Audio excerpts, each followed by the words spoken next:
The Supreme Court of Canada has ruled 5-2 that the country's abortion law is unconstitutional. That means the law has been wiped off the books.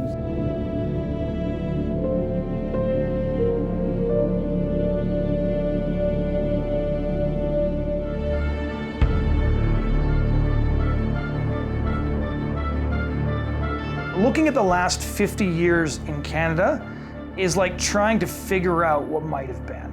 Canada is the only democracy in the entire world that has no protections whatsoever for preborn children. There's absolutely no laws around what happens to the life of that fetus. First of all, a lot of Canadians don't even know that there are no laws on abortion in Canada. The major newspapers and their editorials said there's no protection at all for children before birth. Our opposition to it was shared by the pro-abortion people. They didn't want any restrictions, and so they wanted that bill defeated too. We know that there's people that are missing.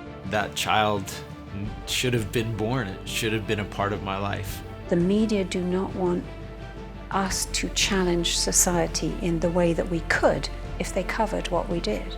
We were faced with a massive amount of censorship on campus and pushback from our student union and administration. The abortion rate was actually about 50% higher than officially reported. That's where the information is buried, and doctors are afraid to publicize it.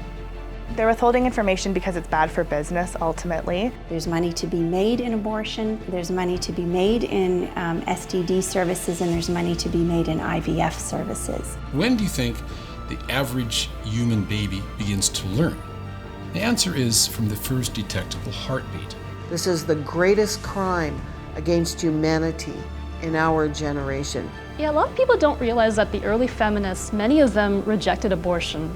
And so I'm very encouraged. I don't think it'll take another 50 years. We also need a movement that's willing to support those politicians when they do dare to put forward such legislation. We don't want to just be preaching to the choir. We want to be reaching out to all Canadians and saying, hey, this is going on, and what do you think about it?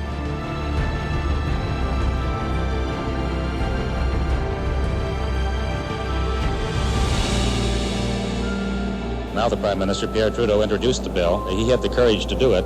I wonder if it would have been different if I would have known that I had options, that there was somewhere else that we could have gone than to an abortion clinic.